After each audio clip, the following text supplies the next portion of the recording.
Assalamualaikum warahmatullahi wabarakatuh. Alhamdulillah wassalatu wassalamu ala rasulillah. Kita mau mengaitkan Prabowo dengan asinan Betawi 6 syuhada ya. Kita mulai dengan korupsi di Pertamina. Korupsi di Pertamina yang lagi diurus Kejaksaan Agung itu pelakunya sementara ada 9 orang yang kata Sudirman Said mereka anak-anak muda, masih muda-muda, dan 5 tahun mereka melakukan korupsi itu. Menurut Kejaksaan setahun negara dirugikan 3,7 triliun. Jadi kalau 5 tahun kerugian negara kira-kira 1.000 triliun ya. 1.000 triliun kemudian dibagi 9 koruptor itu semuanya profesional. Itu berarti satu orang itu ada 1.100 triliun. Pertanyaannya, Ray Rangkuti buat apa uang 1.100 triliun itu buat mereka? Nah, kemudian kita bisa menyimpulkan ya, tentu ada yang melakukan proteksi politik ya, yang melindungi yang di atas itu. Mereka sebenarnya kan semuanya bukan orang politik ya, yang 9 orang itu semuanya profesional. Tapi buat apa uang itu satu orang mendapatkan 1.100 triliun. 1 triliun aja udah bingung itu mau diapain. Berarti kita bisa menyimpulkan mereka berarti semacam dijadikan apa, diperas ya, menjadi sapi perahan bagi orang-orang politik yang di atas ya kan, mesti nyetor ke atas kira-kira gitu.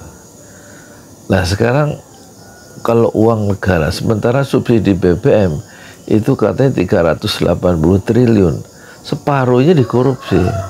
Coba kalau nggak dikorupsi, mungkin rakyat bisa sejahtera ya, dengan dana sekitar 1.000 triliun itu untuk rakyat selama 5 tahun.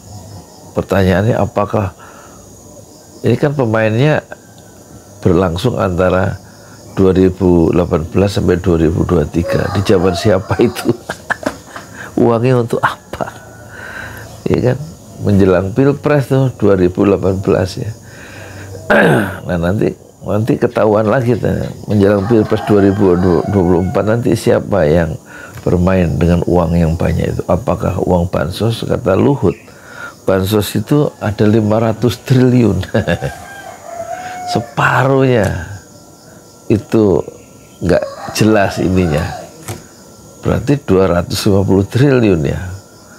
Apakah nanti akan ketahuan di masa depan, kita nggak tahu. Intinya saya sebagai tukang bubur ini nggak bisa berbuat apa-apa tuh, rakyat lah katakan begitu ya.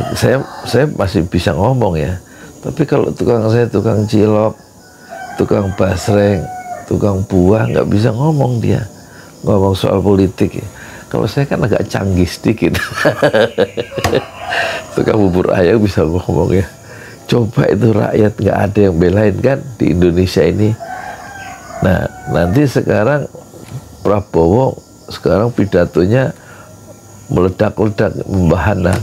Pertanyaannya, apakah masalah-masalah bangsa yang ruwet begini bisa selesai dengan pidato yang membahana? Kayaknya enggak deh. Hanya kita mendengar pidato-pidato Prabowo di forum-forum pertemuan itu, terus kan ditepuk tangannya oleh siapa? Oleh yang hadir. Ya ada semacam keteduhan psikologis ya, mendengar pidato yang penuh dengan bunga-bunga dan retorika dan janji-janji itu ya. Tapi akar masalahnya kan nggak selesai. Akar masalahnya koruptor itu nggak dihukum berat, satu. Terus kemiskinan itu bukannya kurang malah nambah. Pengangguran itu kan nggak bisa kemana-mana kalau hanya direspon dengan apa? Dengan pidato yang lidahnya itu penuh dengan api dan membakar massa sebagai seorang demagog ya. Jadi akhirnya menyaksikan maling-maling itu dari waktu ke waktu terjadi semacam kaderisasi korupsi ya. Kalau kata Sudirman Said itu, karena yang koruptor itu muda-muda ya. Dan dia juga mempertanyakan mau kemana bangsa kita itu yang penuh dengan apa korupsi yang nggak selesai-selesai itu. Dan juga dipertanyakan oleh siapa itu, Ray Rangkuti, Prabowo itu berani nggak mengadakan perubahan atau hanya mengganti, memasukkan orang lama ke penjara dan menggantikan dengan pemain baru. Yang pemain baru itu nanti kemungkinan melakukan satu perilaku yang sama dengan orang yang digantikan. Jadi ini mengganti pemain sebenarnya dengan memasukkan mereka ke penjara itu. Setelah nggak dibutuhkan, setelah uangnya keluar, profesional itu kemudian dicokok, masukkan penjara, diganti dengan ya rejim baru, dan kemungkinan permainan kotor itu akan berlangsung lagi selama kekuasaan itu berlangsung karena ada proteksi. Maksudnya proteksi itu ada perlindungan secara politis dari penguasa sehingga penjarahan itu dilakukan dengan aman ya, dan tidak terbongkar kecuali nanti setelah kekuasaan berakhir, kira-kira begitu ya.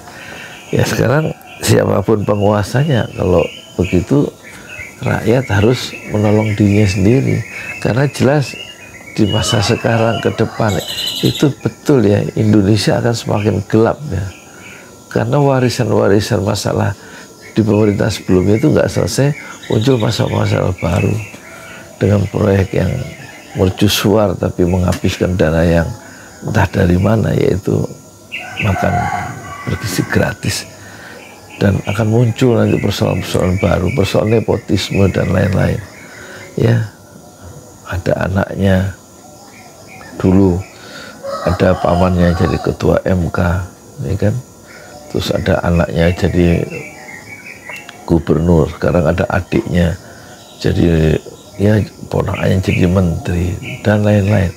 Jadi dinasti politik itu yang dimulai oleh pemerintahan sebelumnya itu makin menguat ya, pada level yang lebih mengerucut pada level kekuasaan itu di antara mereka aja itu ekonomi dikuasai dan kekayaan beredar ya. Kalau gitu solusinya itu ya mungkin kalau buat saya pribadi, saya harus meninggalkan bubur ayam saya, karena nggak bisa di scale up ya. Bisnis bubur ayam itu 3 jam paling tinggi 150.000.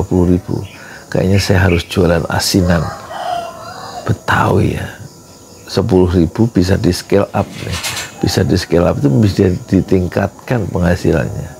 Kalau laku 1.000, kalau dijual 10.000, ya itu kan dapat berapa itu? 1.000 kali 10 juta ya. Dalam masa kerja, dalam masa penjualan 10 jam dari jam 8 sampai jam 5 sore gitu, bandingkan bubur. Jadi rakyat harus sekarang berusaha memikirkan jalan ekonominya sendiri dan jangan berharap pada pemerintah. Dan Indonesia kalau mengharapkan pada pemerintahan sekarang, tampaknya memang Indonesia gelap ya.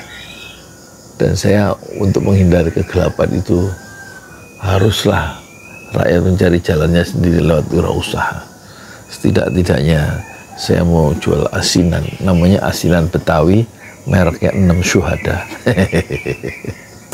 Kapan habis lebaran insya Allah. Dan selamat tinggal Prabowo, selamat datang asinan Betawi 6 Syuhada. Saya Yudi Pramuko, konten kreator politik tertua di semesta. Fasbir sabr jamila, bersabarlah dengan kesabaran yang indah. Assalamualaikum warahmatullahi wabarakatuh. Di jalan Allah. Ini Masjid Enam Syuhada lagi dikunjungi sama Ketua Hilmi. Modal awalnya berapa Pak Yudi Pramuko? 750.000 rupiah aja. Jadi ini 500 jutaan nih barang. Sekarang udah habis 310. Masya Allah, tuh udah pakai keramik, plafonnya tinggal granit tuh kayak marmer tuh. Masya Allah nih, sampai juga kita ke sini. Masjid Enam Syuhada, ngapa namanya Masjid Enam Syuhada, Ya, Pak Yudi? kita mau mendokumentasikan perjuangan dakwah nama anak muda pengawal Habib Rizik Syihab itu. Masya Allah. Yang dibunuh sama orang jahat di kilometer 50. Kilometer 50 ya. Itu kan simbol memperjuangkan dakwah itu kita harus memberikan segalanya untuk Islam kan ya. Untuk Masya dakwah Islam. Allah. Dan nama anak muda itulah yang sudah memberikan segalanya untuk Islam. Masya Allah. Apa nanti nama pemuda itu ada juga di sini mungkin diterapkan? Mungkin namanya Enam Syuhada. Enam Syuhada itu, Ya. 6 Syuhada dipasang di sini, 6 Syuhada. Bipali, apa yang dikomentarin dari ini semua, Bipali? Masya Allah, luar biasa. Dari uang 700.000, kalau pengen ternyata bisa. Bisa. Allah kirim. Tuh, bisa. Ya, dengan masuk satu gang kecil, tapi Bapak ini luar biasa. Kecil tuh. Oh, Masya Allah ya. Satu call aja. Masya Allah. Perjuangan Pak Yudi Pramuko, YouTuber sejagat paling tua. Tertua di semesta. Tertua di semesta. Masya Allah. Tukang donat. Tukang donat. Tukang donat dari Paru. Ini saya laporkan dari lapangan ini, langsung dari Masjid Enam Syuhada. Masya Allah. Dan ini dia. Dalam lihat dah. Tuh lihat tuh masjidnya. Tuh imamnya di situ tuh. Malam-malam lagi kita. Masya Allah. Masih kurang nih. Atapnya katanya transfer aja. Masjid Enam Syuhada sebentar lagi selesai. Dinding lubang angin sebagian sudah terpasang. Lantai 2 dan kemudian plafon termasuk lantai bukan keramik, granit 150 dus bersama tiang-tiang yang ada 16 setinggi 4,5 meter. Kemudian finishing terakhir adalah tangga menjebol atap ya, lantai pertama untuk masuk ke lantai 2. Inilah Masjid Enam Syuhada. 2,5 tahun lalu dimulai pada 2 Agustus hari Senin 2021.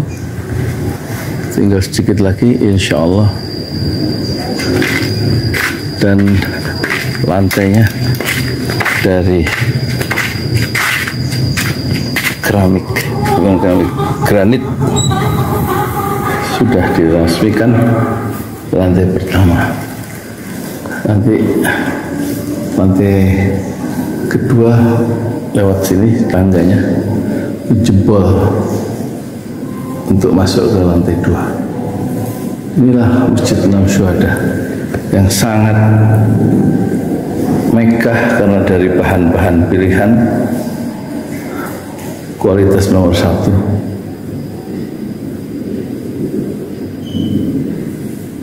Tinggal sekitar 80 juta lagi finishing lantai atas selesai, insya Allah.